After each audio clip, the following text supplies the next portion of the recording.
I write these lines at the request of my friend, Mr. Walter Hartwright. They are intended to convey a description of certain events which seriously affected Miss Fairley's interests, and which took place after the period of Mr. Hartwright's departure from Limmeridge House. There is no need for me to say whether my own opinion does or does not sanction the disclosure of the remarkable family story, of which my narrative forms an important component part. Mr. Hartwright has taken that responsibility on himself, and circumstances yet to be related will show that he has amply earned the right to do so, if he chooses to exercise it. The plan he has adopted for presenting the story to others, in the most truthful and most vivid manner, requires that it should be told, at each successive stage in the march of events, by the persons who were directly concerned in those events at the time of their occurrence. My appearance here, as narrator, is the necessary consequence of this arrangement. I was present during the sojourn of Sir Percival Glyde in Cumberland, and was personally concerned in one important result of his short residence under Mr. Fairley's roof. It is my duty, therefore, to add these new links to the chain of events, and to take up the chain itself at the point where, for the present only, Mr. Hartwright has dropped it. I arrived at Limmeridge House on Friday the 2nd of November. My object was to remain at Mr. Fairley's until the arrival of Sir Percival Glyde. If that event led to the appointment of any given day for Sir Percival's union with Miss Fairley, I was to take the necessary instructions back with me to London, and to occupy myself in drawing the lady's marriage settlement. On the Friday I was not favoured by Mr. Fairley with an interview. He had been, or had fancied himself to be, an invalid for years past, and he was not well enough to receive me. Miss Holcombe was the first member of the family whom I saw. She met me at the house door, and introduced me to Mr. Hartwright, who had been staying at Limmeridge for some time past. I did not see Miss Fairley until later in the day, at dinner time. She was not looking well, and I was sorry to observe it. She is a sweet, lovable girl, as amiable and attentive to every one about her as her excellent mother used to be, though, personally speaking, she takes after her father. Mrs. Fairley had dark eyes and hair, and her elder daughter, Miss Holcombe, strongly reminds me of her. Miss Fairley played to us in the evening, not so well as usual, I thought. We had a rubber at whist, a mere profanation, so far as play was concerned, of that noble game. I had been favourably impressed by Mr. Hartwright on our first introduction to one another, but I soon discovered that he was not free from the social failings incidental to his age. There are three things that none of the young men of the present generation can do. They can't sit over their wine, they can't play at whist, and they can't pay a lady a compliment. Mr. Hartwright was no exception to the general rule. Otherwise, even in those early days and on that short acquaintance, he struck me as being a modest and gentlemanlike young man. So the Friday passed.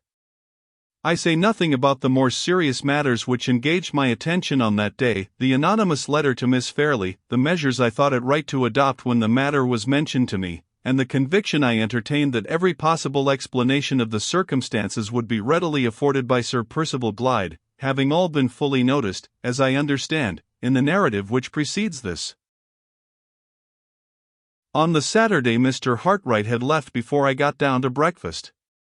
Miss Fairley kept her room all day, and Miss Holcombe appeared to me to be out of spirits.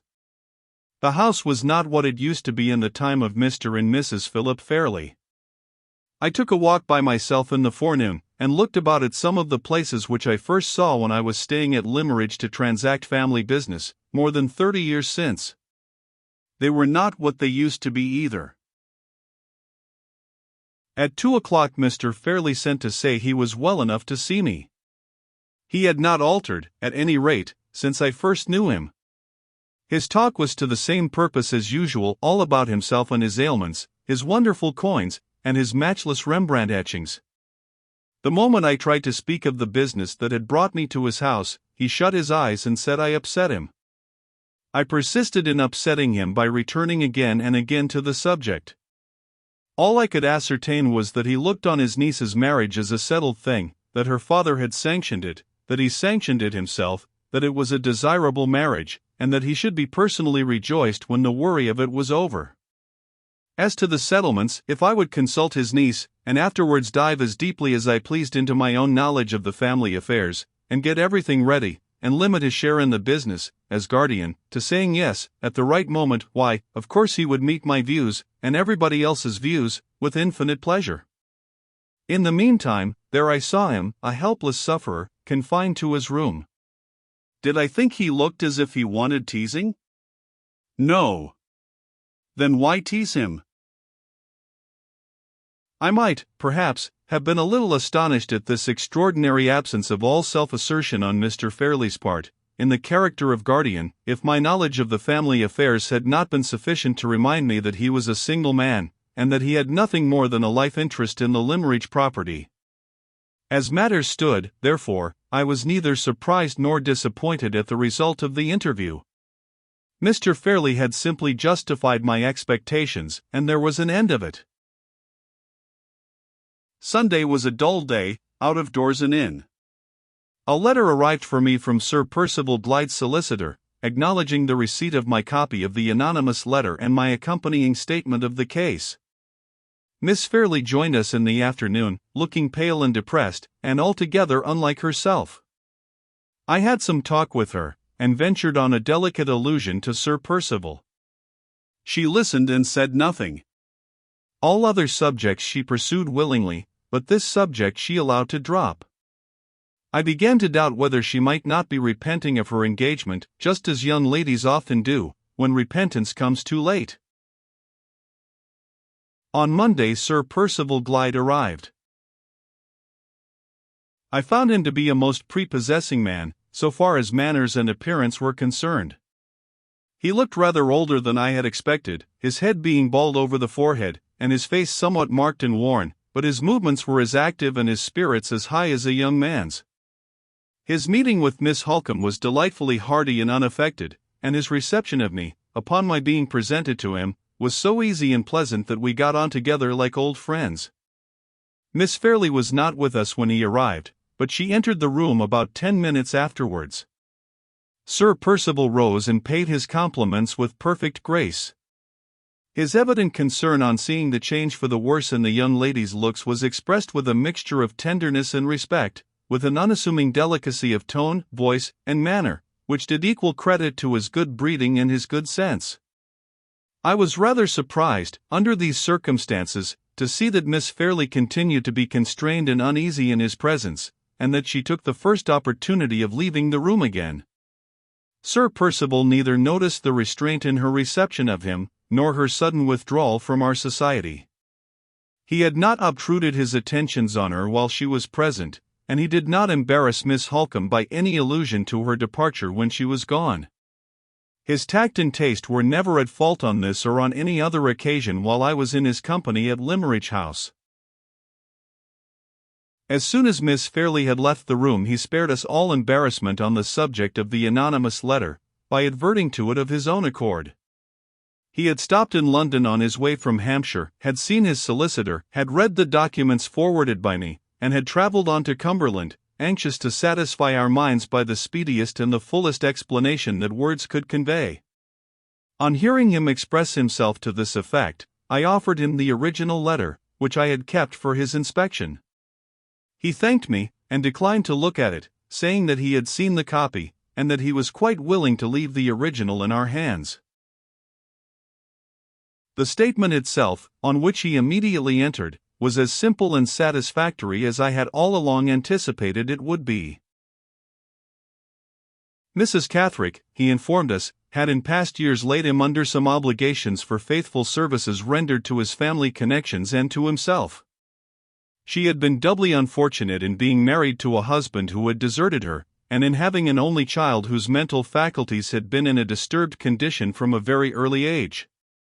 Although her marriage had removed her to a part of Hampshire far distant from the neighbourhood in which Sir Percival's property was situated, he had taken care not to lose sight of her, his friendly feeling towards the poor woman, in consideration of her past services, having been greatly strengthened by his admiration of the patience and courage with which she supported her calamities. In course of time the symptoms of mental affliction in her unhappy daughter increased to such a serious extent, as to make it a matter of necessity to place her under proper medical care. Mrs. Cathrick herself recognized this necessity, but she also felt the prejudice common to persons occupying her respectable station, against allowing her child to be admitted, as a pauper, into a public asylum.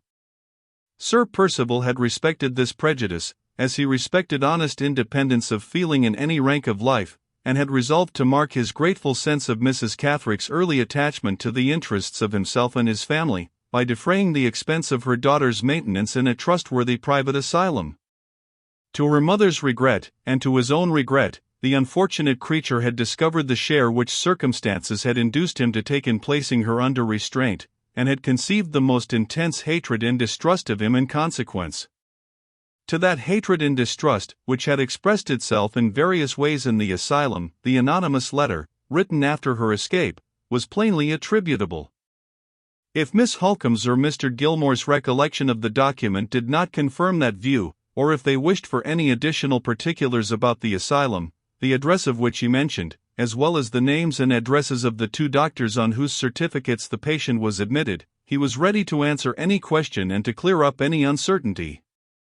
He had done his duty to the unhappy young woman, by instructing his solicitor to spare no expense in tracing her, and in restoring her once more to medical care, and he was now only anxious to do his duty towards Miss Fairley and towards her family, in the same plain, straightforward way. I was the first to speak in answer to this appeal. My own course was plain to me.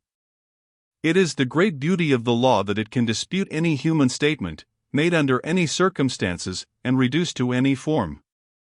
If I had felt professionally called upon to set up a case against Sir Percival Glyde, on the strength of his own explanation, I could have done so beyond all doubt. But my duty did not lie in this direction, my function was of the purely judicial kind. I was to weigh the explanation we had just heard, to allow all due force to the high reputation of the gentleman who offered it, and to decide honestly whether the probabilities, on Sir Percival's own showing, were plainly with him, or plainly against him. My own conviction was that they were plainly with him, and I accordingly declared that his explanation was, to my mind, unquestionably a satisfactory one.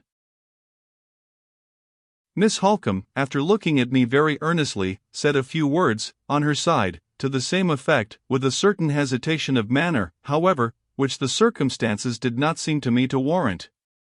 I am unable to say, positively, whether Sir Percival noticed this or not.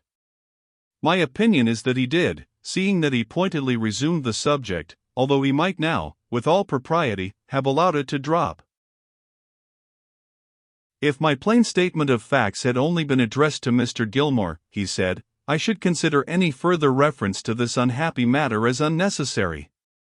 I may fairly expect Mr. Gilmore, as a gentleman, to believe me on my word, and when he has done me that justice, all discussion of the subject between us has come to an end. But my position with a lady is not the same. I owe to her, what I would concede to no man alive, a proof of the truth of my assertion. You cannot ask for that proof, Miss Holcomb, and it is therefore my duty to you, and still more to Miss Fairley, to offer it. May I beg that you will write at once to the mother of this unfortunate woman, to Mrs. Cathrick, to ask for her testimony in support of the explanation which I have just offered to you. I saw Miss Holcomb change color, and look a little uneasy. Sir Percival's suggestion, politely as it was expressed, appeared to her, as it appeared to me, to point very delicately at the hesitation which her manner had betrayed a moment or two since. I hope, Sir Percival, you don't do me the injustice to suppose that I distrust you, she said quickly. Certainly not, Miss Holcomb. I make my proposal purely as an act of attention to you. Will you excuse my obstinacy if I still venture to press it? He walked to the writing table as he spoke, drew a chair to it, and opened the paper case. Let me beg you to write the note, he said, as a favor to me. It need not occupy you more than a few minutes. You have only to ask Mrs. Cathrick 2 questions. First, if her daughter was placed in the asylum with her knowledge and approval. Secondly, if the share I took in the matter was such as to merit the expression of her gratitude towards myself. Mr. Gilmore's mind is at ease on this unpleasant subject, and your mind is at ease. Pray set my mind at ease also by writing the note. You oblige me to grant your request, Sir Percival, when I would much rather refuse it. With those words Miss Holcombe rose from her place and went to the writing table. Sir Percival thanked her, handed her a pen, and then walked away towards the fireplace. Miss Fairley's little Italian greyhound was lying on the rug. He held out his hand, and called to the dog good-humoredly. "Come, Nina," he said, "we remember each other, don't we?" The little beast, cowardly and cross-grained, as pet dogs usually are, looked up at him sharply, shrank away from his outstretched hand, whined, shivered, and hid itself under a sofa. It was scarcely possible that he could have been put out by such a trifle as a dog's reception of him, but I observed, nevertheless, that he walked away towards the window very suddenly. Perhaps his temper is irritable at times. If so, I can sympathize with him. My temper is irritable at times too. Miss Holcombe was not long in writing the note. When it was done she rose from the writing table, and handed the open sheet of paper to Sir Percival. He bowed, took it from her, folded it up immediately without looking at the contents, sealed it, wrote the address, and handed it back to her in silence. I never saw anything more gracefully and more becomingly done in my life. "You insist on my posting this letter, Sir Percival," said Miss Holcombe. "I beg you will post it," he answered. "And now that it is written and sealed up, allow me to ask one or two last questions about the unhappy woman to whom it refers. I have read the communication which Mr. Gilmore kindly addressed to my solicitor, describing the circumstances under which the writer of the anonymous letter was identified. But there are certain points to which that statement does not refer. Did Aunt Catherine see Miss Fairley?" "Certainly not," replied Miss Holcombe. "Did she see you?" "No." "She saw nobody from the house then, except a certain Mr. Hartright, who accidentally met with her in the churchyard here." "Nobody else." "Mr. Hartright was employed at Limmeridge as a drawing master, I believe? Is he a member of one of the watercolor societies?" "I believe he is," answered Miss Holcombe. He paused for a moment, as if he was thinking over the last answer, and then added, "Did you find out where Aunt Catherine was living when she was in this neighborhood?" "Yes. At a farm on the moor, called Todd's Corner." "It is a duty we all owe to the poor creature herself to trace her," continued Sir Percival. "She may have said something at Todd's Corner which may help us to find her. I will go there and make inquiries on the chance. In the meantime, as I cannot prevail on myself to discuss this painful subject with Miss Fairley, may I beg, Miss Holcombe, that you will kindly undertake to give her the necessary explanation, deferring it of course until you have received the reply to that note." Miss Holcombe promised to comply with his request. He thanked her, nodded pleasantly, and left us, to go and establish himself in his own room. As he opened the door the cross-grained greyhound poked out her sharp muzzle from under the sofa, and barked and snapped at him. "A good morning's work, Miss Holcombe," I said, as soon as we were alone. "Here is an anxious day well ended already." "Yes," she answered, "no doubt. I am very glad your mind is satisfied."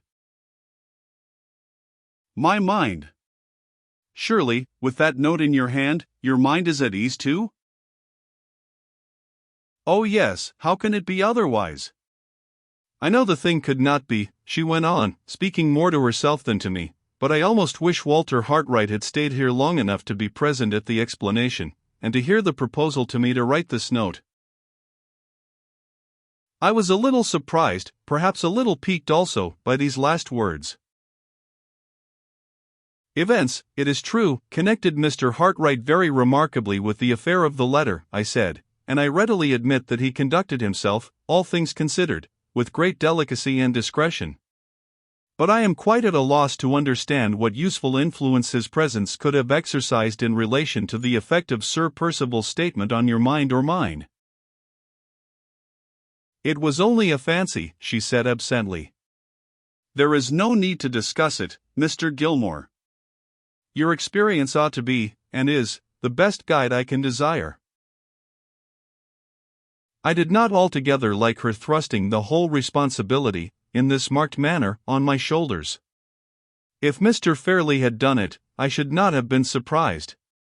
But resolute, clear-minded Miss Holcombe was the very last person in the world whom I should have expected to find shrinking from the expression of an opinion of her own. If any doubts still trouble you, I said, why not mention them to me at once? Tell me plainly, have you any reason to distrust Sir Percival Glyde? None whatever. Do you see anything improbable or contradictory in his explanation? How can I say I do, after the proof he has offered me of the truth of it?